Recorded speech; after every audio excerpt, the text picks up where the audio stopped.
La mañana que me dieron el alta en el Centro de Rehabilitación de Miraflores de la Sierra, tenía exactamente 43 euros en la cartera, una bolsa de plástico con la ropa que llevaba al hospital hace 6 semanas y un teléfono que no paraba de sonar en el vacío.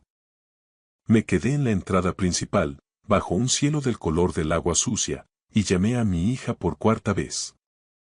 Saltó directamente el contestador, su voz, alegre y grabada en un tiempo que parecía pertenecer a otra vida, me decía que dejara un mensaje. No lo hice. ¿Qué le iba a decir a una grabación cuando lo que necesitaba era una mano? Me senté en el banco de piedra cerca de las puertas automáticas y me quedé mirando a un gorrión que picoteaba algo invisible en una grieta de la acera. Pensé en que un gorrión no necesita que nadie lo lleve a casa, sus alas no entienden de secuelas ni de parálisis. Mi yerno cogió el teléfono al segundo tono, con esa eficiencia fría que siempre me había incomodado. Está ocupada, dijo tajante, antes de que yo pudiera siquiera saludar. Necesito que alguien venga a buscarme. Me dan el alta hoy. Se lo dije el martes a ella y te lo repito a ti. Hubo una pausa cargada de una indiferencia pesada. De fondo oía la televisión, el sonido estridente de un programa de variedades con risas enlatadas. Tenemos muchas cosas entre manos ahora mismo, José. No es un buen momento, dijo él con un suspiro de fingida paciencia. Deberías llamar a un taxi. Y colgó sin esperar respuesta. Mantuve el teléfono en el regazo y volví a mirar los 43 euros que había sacado para contar de nuevo, como si el número pudiera haber mutado por arte de magia. La compañía de taxis más cercana a esta zona de la sierra, a las afueras de Madrid, cobraba una tarifa mínima elevada solo por el desplazamiento, y yo vivía a bastantes kilómetros de allí, en una zona que los taxistas consideran fuera de radio. Ya había hecho las cuentas mentalmente, una y otra vez. Llevaba haciéndolas desde el lunes, cuando mi hija me mandó un mensaje corto y cortante que decía: ya lo solucionaremos. Y luego, el silencio más absoluto. Quiero que entiendas algo antes de seguir. No soy un hombre que llore fácilmente. Me crié en un pueblo de Castilla, en una casa de muros anchos donde mi padre consideraba que llorar no era más que una forma de queja inútil ante lo inevitable. Llevé esa enseñanza conmigo toda la vida. Es como una cicatriz antigua. Te olvidas de que está ahí hasta que el frío o alguien la presiona. No lloré en el entierro de mi mujer, Carmen, hace 11 años, aunque sentía que el mundo se vaciaba bajo mis pies. No lloré cuando los médicos pronunciaron la palabra ictus y le entregaron a mi hija una carpeta llena de papeles sobre atención a la dependencia y secuelas cognitivas. No lloré durante las 6 semanas de terapia ocupacional y ejercicios de logopedia, ni mientras aprendía, con una rabia sorda, a abotonarme la camisa con una mano izquierda que ya no obedecía como antes. Pero sentado en aquel banco de hormigón, con una ropa que me venía grande porque había perdido 8 kilos de puro nervio en el hospital, estuve muy cerca de quebrar mi propia ley. Las puertas automáticas se abrieron detrás de mi espalda con un susurro neumático. Un hombre con un abrigo de lana gris, de corte impecable, salió y se sentó al otro extremo del banco. Estaba concentrado en su móvil y, al principio, no le presté atención. Intentaba decidir si con mis escasos ahorros me llegaba para un autobús que me acercara un poco a mi destino o si debía tragarme el orgullo, volver a entrar y preguntar en recepción si existía algún tipo de asistencia social para casos de desamparo temporal. En mis 64 años, jamás me había visto en la necesidad de pedir ayuda para algo tan básico como volver a mi propio hogar. Perdone, dijo el hombre, rompiendo mi monólogo interno. Miré hacia él. Era más joven que yo, de unos 40 y pocos, con el tipo de corte de pelo cuidado en peluquería de barrio caro que cuesta más de lo que solía ser mi compra semanal de comida en el mercado. Me miraba con una expresión intensa que no supe descifrar de inmediato. Siento molestarle, insistió. Pero, ¿su nombre es José Sánchez? Pestañeé, sorprendido de ser reconocido en aquel lugar de paso. Así es, respondí con la voz algo ronca por la falta de uso. Se levantó del banco de un salto. Noté que le temblaban ligeramente las manos. Era ese temblor específico de cuando alguien intenta con todas sus fuerzas mantener la compostura frente a una emoción que lo desborda. Probablemente no se acuerde de mí, dijo con un hilo de voz. Me llamo Marcos Vega. Hace unos 28 años, en Madrid, usted me dejó dormir en su sofá durante 3 semanas y me dio 1.200 pesetas de las de entonces cuando yo no tenía absolutamente nada más que la ropa que llevaba puesta. Lo miré fijamente, tratando de encontrar al muchacho en las arrugas de aquel hombre maduro. Lo recordé poco a poco, de la misma forma en que recuperas la sintonía de una radio antigua. La melodía vuelve antes que la letra. Vi a un hombre joven, pálido y asustado, en la puerta de mi antigua casa en la calle de la Encomienda. Era el invierno de 1998, un frío que cortaba la cara. Venía recomendado por mi vecina Adela, que decía conocer a su madre de la parroquia y no podía hacerse cargo de él. Había perdido el piso y el trabajo de la noche a la mañana lo había perdido casi todo. Tenía apenas 20 años y era demasiado orgulloso para ir a un albergue municipal. Yo no tenía mucho, pero tenía un sofá. Mi mujer, Carmen, que siempre tuvo un corazón más grande que nuestra pequeña sala, había preparado el sofá cama con sábanas limpias que olían a suavizante e insistía en darle un desayuno caliente cada mañana antes de que él saliera a buscarse la vida. Marcos, dije, y el nombre pesó en el aire como un ancla. La compostura de Marcos se rompió entonces, solo un poco, agrietándose por los bordes como una porcelana antigua. Se volvió a sentar, esta vez más cerca, invadiendo ese espacio de cortesía que los hombres de mi generación solemos mantener. He pensado en usted y en Carmen muchísimas veces, confesó con una voz que arrastraba el peso de los años. Pasé por delante de su antigua casa en la calle de la Encomienda hace 3 años. Ahora vive otra gente allí, gente joven que ha pintado la puerta de un color que a Carmen no le habría gustado. Le he buscado antes, José, pero nunca logré dar con una dirección actual. Madrid es una ciudad experta en tragar su propio pasado. Nos mudamos poco después de que Carmen falleciera, dije, sintiendo el pinchazo de la memoria. El piso de embajadores se nos quedó grande y vacío a la vez. Llevamos unos 10 años en una casa de campo, subiendo hacia la sierra, cerca de la zona de Manzanares. Buscaba aire limpio, aunque ahora parece que el aire es lo único que me queda. Él asintió en silencio, procesando mis palabras. Luego bajó la vista hacia mi bolsa de plástico de hospital, mi ropa holgada que bailaba sobre un cuerpo que ya no reconocía, y los 43 euros que aún sostenía en la mano porque, sencillamente, me había olvidado de guardarlos. Era la imagen viva de la derrota. José, ¿qué está pasando realmente?, preguntó en voz baja. Tenía ese tono de los abogados que hacen una pregunta cuando ya sospechan que la respuesta es un incendio forestal. Estuve a punto de soltar un nada automático. No estoy acostumbrado a responder con sinceridad a esa pregunta en Castilla, la vulnerabilidad se guarda bajo llave.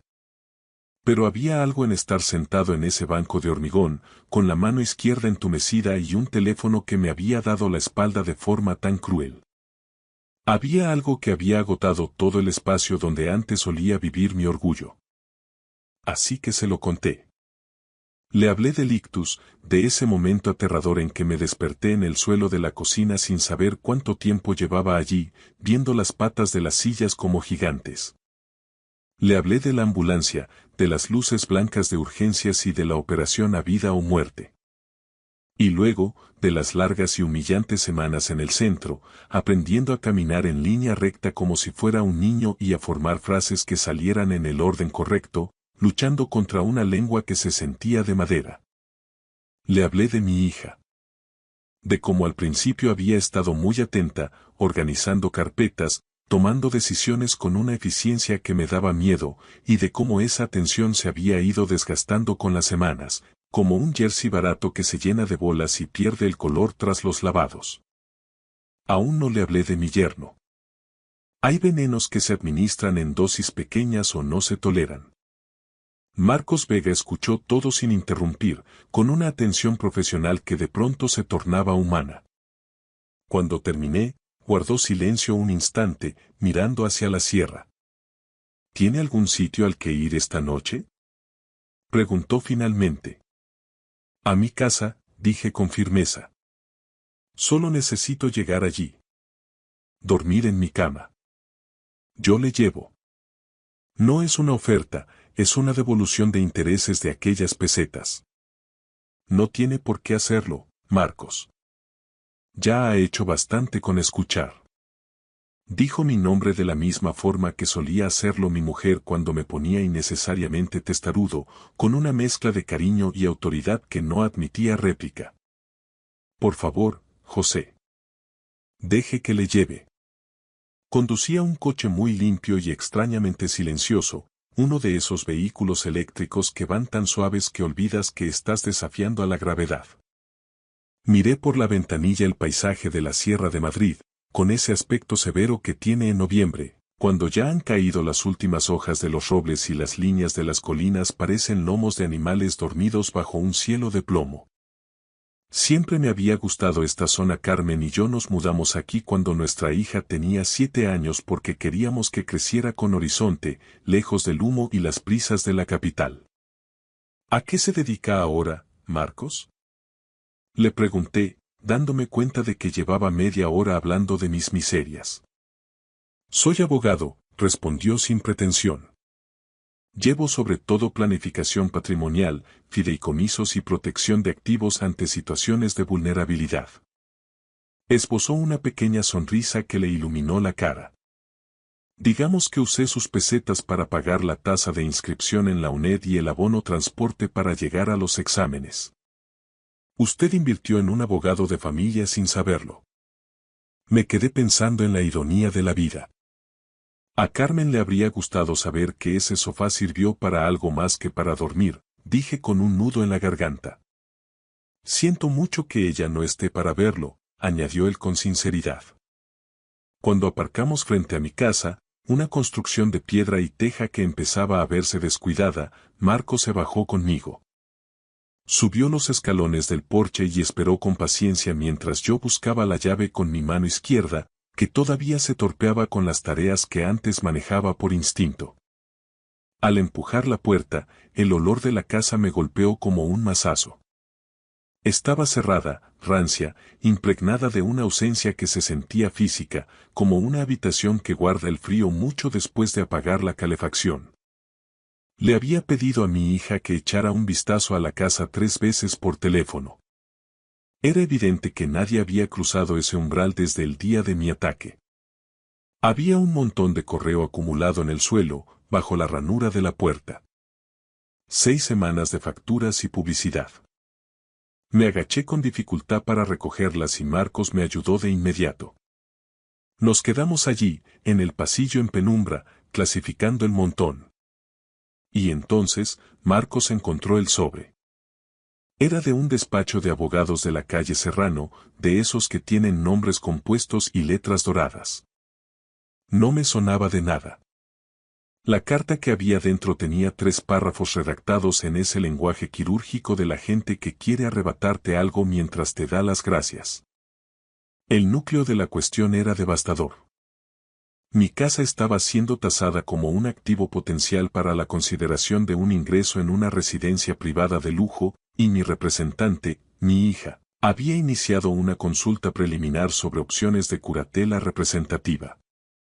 Lo leí 2 veces, sintiendo que el suelo se inclinaba. Se lo pasé a Marcos. Él lo leyó una sola vez, pero su expresión se transformó en una máscara de piedra.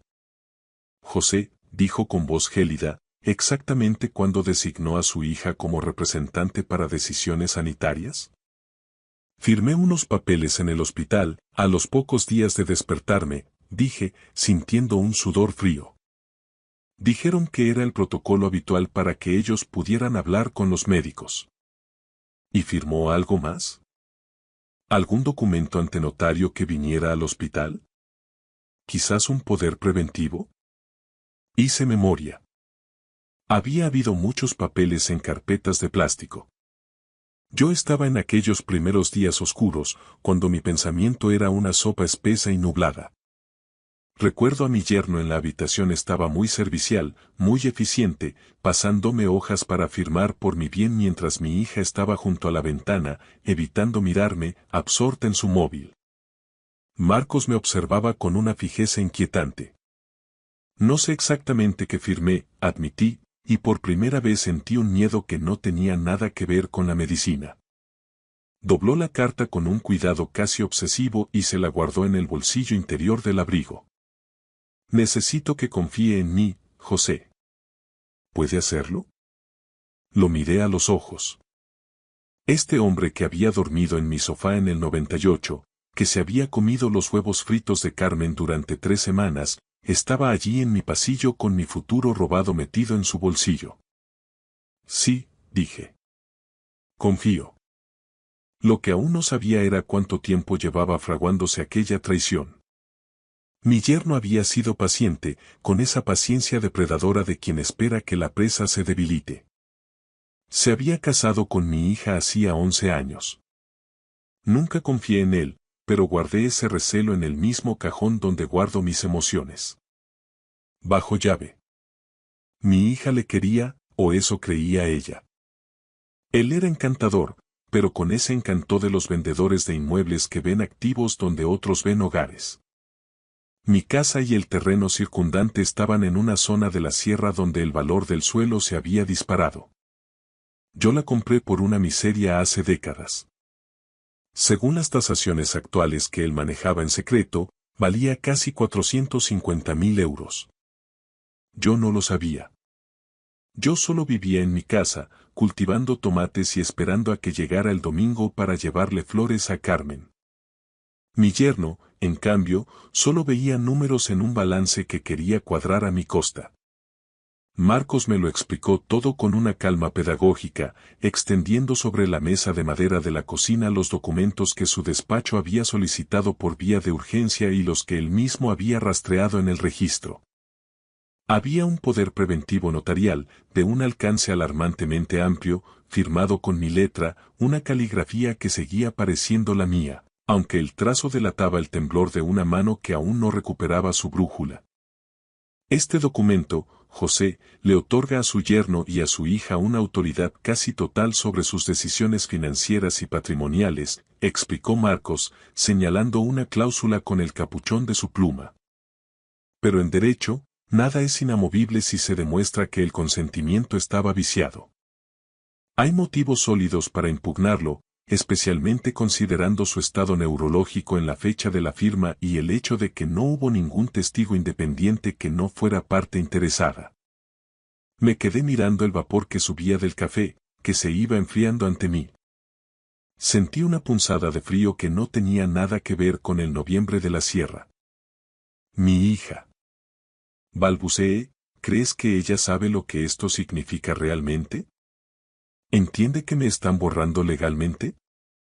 Marcos guardó un silencio profesional, uno de esos silencios donde se escucha claramente lo que no se quiere decir por cortesía.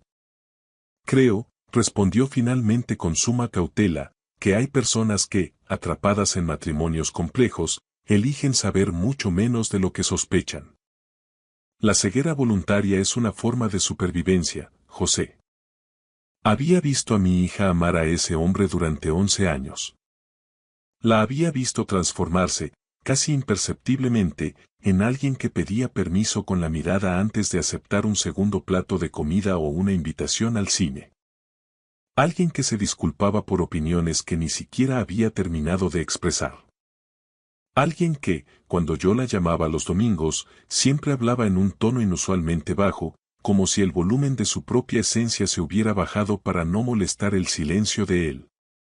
Me había repetido a mí mismo que no era asunto mío. Que ella era adulta. Que, a su manera, sería feliz. Había mantenido ese pensamiento encerrado en el cajón de las cosas que duelen demasiado. Marco se quedó a cenar esa primera noche.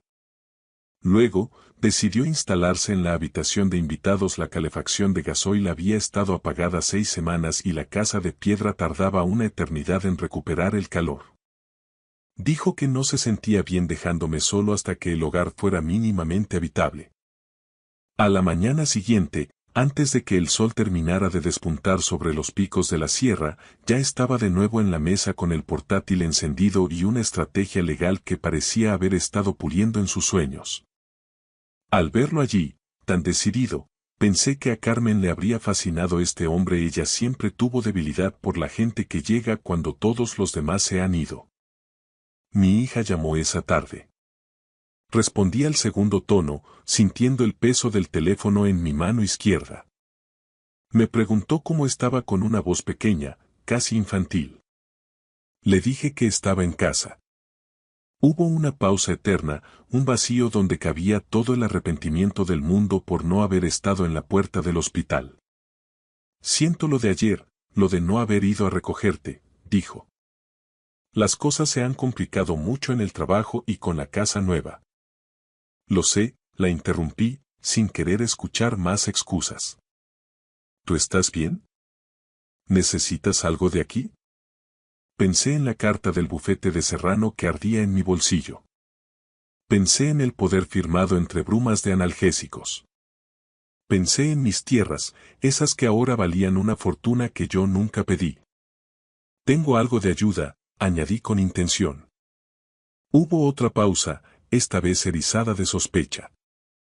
¿Qué tipo de ayuda, papá? Un viejo amigo, alguien de los tiempos de la calle Encomienda. No te preocupes por mí. Volvió a llamar 3 horas después, pero esta vez no respondí. Estaba absorto revisando folios con el asistente de Marcos por altavoz. Llamó 2 veces más antes de las 9. A la cuarta, descolgué. ¿Quién es exactamente esa persona que está contigo?, preguntó ella. Su voz tenía un filo nuevo, esa aspereza que nace de la ansiedad ajena proyectada a través de un ser querido. Era la voz de mi yerno hablando por su boca. Se llama Marcos Vega. Es abogado, un excelente abogado. Me está ayudando a poner en orden unos papeles que, al parecer, yo no estaba en condiciones de entender. El silencio al otro lado fue absoluto. Era el silencio de quien descubre que el tablero de juego ha cambiado y que las piezas ya no se mueven según su voluntad. Papá, dijo ella, con un tono que pretendía ser razonable, no necesitas abogados. Estás convaleciente. Solo tienes que centrarte en tu recuperación y dejar que nosotros nos ocupemos de lo aburrido. Me estoy centrando en mi recuperación, hija. Y recuperar mi nombre y mi casa es la parte más importante del tratamiento. Dijo que vendría al día siguiente. Acepté, porque es mi hija y llevo 36 años entrenado para decirle que sí, un hábito que sobrevive incluso a la traición. Vino sola. Supe nada más verla bajar del coche que no se lo había dicho a él. Estaba más delgada, con ojeras profundas que sombreaban sus ojos, unos ojos que son el vivo retrato de los de Carmen. Esa mirada siempre ha sido mi punto débil. Marcos, con una elegancia táctica, se retiró al porche de atrás con su ordenador, dándonos el espacio que solo un padre y una hija pueden ocupar. Nos sentamos en la cocina. Le serví un café bien cargado, siguiendo el ritual mudo de mi madre. Poner una taza humeante frente a alguien es decir estoy aquí y te escucho. Ella rodeó la taza con las manos, buscando el calor, pero no bebió. Quiero explicarte cómo pasó, papá, empezó a decir, y las palabras empezaron a brotar como agua de una presa rota. Habló durante más de 1 hora. Me habló del terror absoluto que sintió tras mi ictus, de la rapidez con la que los médicos pedían firmas y autorizaciones. Me habló de su marido, de cómo él se había erigido en el pilar de la gestión, de lo aliviada que se sintió al tener a alguien fuerte que manejara los seguros y la burocracia mientras ella solo podía llorar en los pasillos.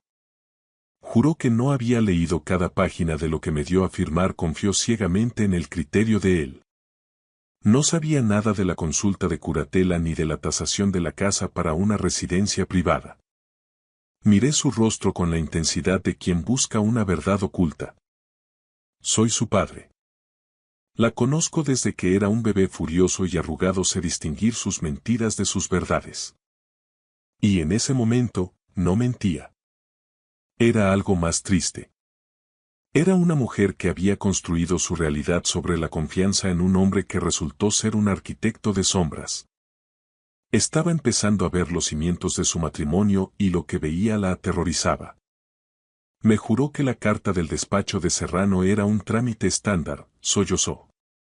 Dijo que era para protegernos a todos si la cosa empeoraba. Tengo 64 años, hija, dije con suavidad pero con firmeza. Tuve un susto médico, pero no soy un mueble que se pueda tasar y tasar para quitárselo de encima. Ella hizo una mueca de dolor físico. Lo sé, papá. No eres un anciano y no estás solo. Algo cambió en su expresión, un destello de la niña valiente que solía subir a mis hombros para ver los fuegos artificiales. En ese momento, Marcos volvió a entrar. Mi hija le estrechó la mano con firmeza. Él le explicó los hechos, despojados de adjetivos, en ese lenguaje jurídico que separa lo que es de lo que parece ser. Ella hizo preguntas inteligentes, directas. Vi cómo su mente, esa que mi yerno había intentado adormecer durante una década, despertaba de golpe. Ver ese regreso fue el mejor ejercicio de rehabilitación que he hecho en mi vida. Durante la reunión, el teléfono de ella vibró 3 veces sobre la mesa. El nombre de su marido iluminaba la pantalla. Ella no lo cogió. Simplemente le dio la vuelta al móvil y siguió escuchando a Marcos. Lo que siguió no fue un único acontecimiento dramático de película, sino una serie de pequeñas victorias que se acumularon en silencio, como la nieve sobre las cumbres de la sierra. Marcos, con una diligencia que me dejaba asombrado, presentó los documentos para impugnar aquel poder preventivo, alegando vicio en el consentimiento por deterioro cognitivo transitorio en el momento de la firma e influencia indebida por parte de terceros. En el transcurso de ese peritaje, Marcos encontró grietas aún más profundas. Descubrió una solicitud de segunda hipoteca sobre mi propiedad tramitada a mis espaldas, un movimiento arriesgado que buscaba liquidez inmediata a costa de mi techo. También confirmó que el bufete de la calle Serrano no era una entidad dedicada al bienestar de los mayores, sino una firma especializada en ingeniería patrimonial que ya había colaborado con mi yerno en 2 operaciones inmobiliarias anteriores. Nada de esto estaba oculto bajo 7 llaves, era el tipo de arquitectura legal que resulta invisible para quien confía ciegamente en la persona que sostiene el bolígrafo, pero que brilla con luz propia ante los ojos de un experto que sabe dónde buscar. Mi hija se mudó a la habitación de invitados 2 semanas después de aquella catarsis en la cocina. Me dijo que era algo temporal, un refugio mientras aclaraba los escombros de su vida. Le dije que la casa era suya por derecho y por afecto, y que podía quedarse hasta que el mundo dejara de temblar bajo sus pies. Preparé la habitación con sábanas limpias que olían a sol y a lavanda. Creo que es una de las expresiones de amor más prácticas y hermosas que existen. Un cuarto ordenado que dice en silencio: aquí estás a salvo y eres bienvenida. Mi yerno me llamó una sola vez durante ese periodo. La conversación duró apenas 4 minutos, pero parecieron siglos. Empezó con una contención gélida, casi profesional, pero pronto la máscara se le cayó.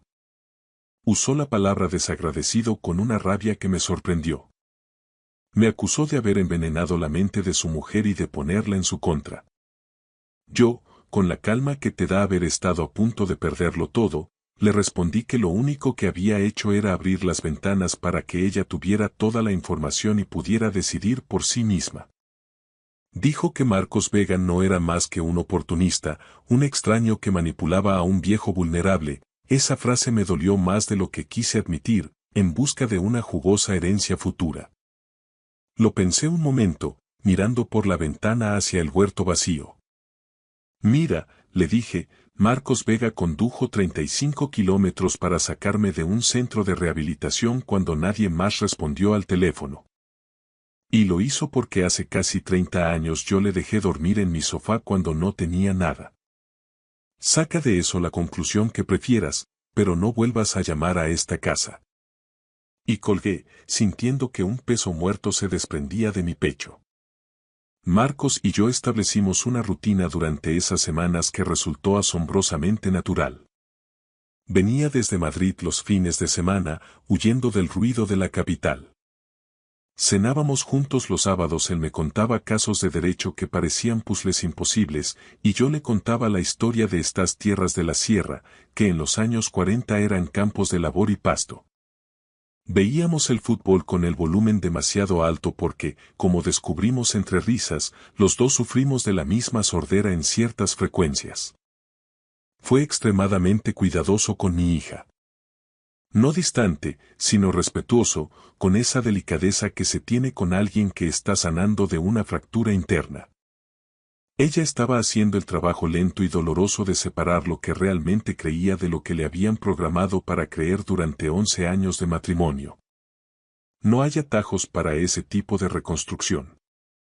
Un sábado de diciembre, mientras los tres compartíamos la sobremesa, mi hija miró a Marcos y le hizo la pregunta que llevaba tiempo rondándole. ¿Por qué haces todo esto? Realmente no le debes nada a mi padre después de tanto tiempo. Marcos rodeó su taza de café con las manos y guardó silencio, buscando las palabras exactas. En enero de 1998, comenzó, yo era un crío de 20 años que lo había perdido todo en la misma semana. Hacía un frío que se te metía en los huesos. Tenía poco dinero y una bolsa de lona con 4 trapos. Adela, la vecina de vuestro antiguo piso en Embajadores, me dijo que había un hombre en la calle de la Encomienda que quizás podría ayudarme. Llamé a su puerta esperando, en el mejor de los casos, la dirección de un albergue municipal. Hizo una pausa necesaria. Vuestro padre abrió la puerta, me miró de arriba abajo y solo dijo: «Entra, muchacho. Hace frío». Y Carmen, vuestra madre, ya estaba preparando el sofá cama antes de que yo pudiera dar las gracias. Mi hija me miró con una mezcla de asombro y ternura. No me preguntó qué había hecho mal para acabar así, continuó Marcos. No me pidió explicaciones ni me juzgó. Solo me dijo que podía quedarme hasta que me recuperara. Y luego se volvió al salón a seguir con sus cosas, como si acoger a un extraño fuera la cosa más normal del mundo. Aquel dinero de las pesetas me sirvió para la primera matrícula. Trabajé de noche en almacenes y viví en un cuarto minúsculo, pero pude estudiar. He pensado en ellos cada día de mi carrera. Así que no le debo nada a José, pero elijo estar aquí. Hay una diferencia abismal entre la deuda y la lealtad. El asunto legal se resolvió definitivamente a principios de año. La curatela fue desestimada y el poder notarial anulado. Mi yerno contrató a su propio abogado, hubo un intercambio de cartas tensas y luego, un silencio que se volvió permanente. Mi hija pidió el divorcio en febrero. No hubo celebraciones en casa, no hay nada que festejar en el fin de un proyecto de vida de 11 años, en el desgarro de una familia. Ella lloró durante semanas. Y yo me senté con ella cada noche, de la forma en que mi propio padre nunca supo sentarse conmigo. Aprendí de Carmen que acompañar el dolor de alguien no es un signo de debilidad, sino el acto de valor más puro que existe. En marzo, ella encontró un piso en un pueblo cercano. Ahora viene a cenar 2 veces por semana. Poco a poco, con la llegada de la primavera, he visto cómo su volumen vital vuelve a subir. Opiniones firmes, risas que ya no se cortan a mitad de camino y una disposición a discutir conmigo sobre el Madrid o el Athletic que había echado de menos más de lo que imaginaba. En abril, Marcos me llevó a cenar a un asador de la sierra para celebrar que las escrituras de la propiedad estaban blindadas. Quiero pagarte tus honorarios, Marcos, le dije con seriedad. Es lo justo. Él me miró por encima de las copas de vino. Voy a decirte lo mismo que tú me dijiste en el 98, José. No seas tonto. Me reí de verdad por primera vez en meses. Yo nunca te dije eso, no seas embustero. No, admitió él con una sonrisa pícara, pero lo habrías dicho si hubiera intentado pagarte el sofá. Hay algo que sucede cuando dos personas se encuentran a través de la distancia del tiempo. Es algo distinto a la amistad convencional, es el reconocimiento de que alguien se ha convertido en parte de la estructura de tu existencia sin haberlo planeado. Marcos empezó a llamar los domingos por la tarde, el espacio que Carmen ocupaba conmigo durante 30 años. Ahora hablamos de su trabajo, de mis tomates y de la vida. En mayo, Marcos me soltó una propuesta. Quería abrir una pequeña oficina satélite en la zona para llevar temas de herencias y derecho para mayores. Decía que la sierra estaba desatendida y que la necesidad de protección era real. Yo tengo una habitación libre, le dije. La sala delantera, la que da al porche. Tiene una luz magnífica para leer documentos y espacio para un buen escritorio. Hubo un silencio largo al otro lado de la línea. José, esa es tu casa. Tu intimidad. Es mi casa con una habitación que pide a gritos ser usada, insistí. Me crié viendo a mi padre dejar el granero a quien lo necesitaba. Un despacho es menos que un granero. Úsala. Y la usó. Para el verano, un modesto cartel de madera indicaba su despacho al final del camino. 2 veces por semana, un pequeño desfile de gente pasa por mi puerta. Parejas mayores con sus mejores galas, jóvenes preocupados por el futuro de sus padres, gente que descubre que el duelo viene siempre con papeleo. Marcos se reúne con ellos y yo, cuando el ambiente parece pesado, traigo café. Escucho el murmullo de las voces a través de la pared. Es el lenguaje práctico de un hombre que ayuda a otros a proteger lo que han tardado una vida en construir. He pensado mucho sobre la protección este verano. Mi yerno miró este terreno y vio un número. Marcos miró este mismo suelo y vio el lugar donde yo cultivaba tomates y donde Carmen plantó las hortensias que aún florecen cada agosto, aunque nadie se lo pida. Esa es la diferencia entre valorar las cosas y valorar a las personas. No cuento esto para parecer un santo. En 1998 no fui especialmente sabio, solo tenía un sofá libre y Carmen tenía sábanas de sobra. No hubo heroísmo, solo decencia ordinaria. Pero he aprendido que esa decencia se capitaliza con los años. Un gesto sencillo en enero puede viajar 28 años y volver convertido en un abogado que te salva la vida en un aparcamiento.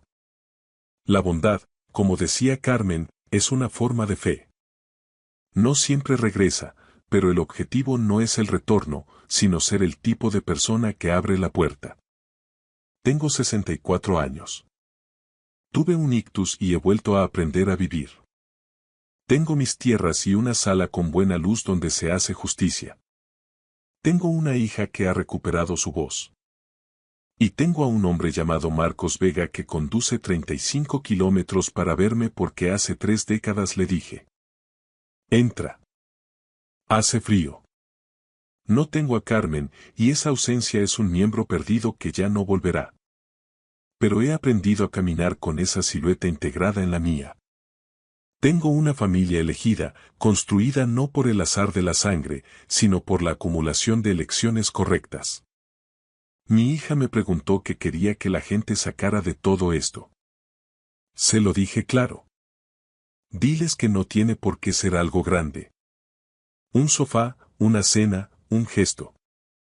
Diles que son las cosas pequeñas las que viajan más lejos, porque son las únicas que el corazón realmente puede cargar. Ella lo anotó en su cuaderno. Creo que a Carmen le habría gustado el final de esta historia. Gracias por escuchar mi historia hasta el final. Si resonó contigo, dale like, escribe en los comentarios qué fue lo que más te tocó y no olvides decir de dónde eres. Suscríbete al canal, vienen muchas más historias.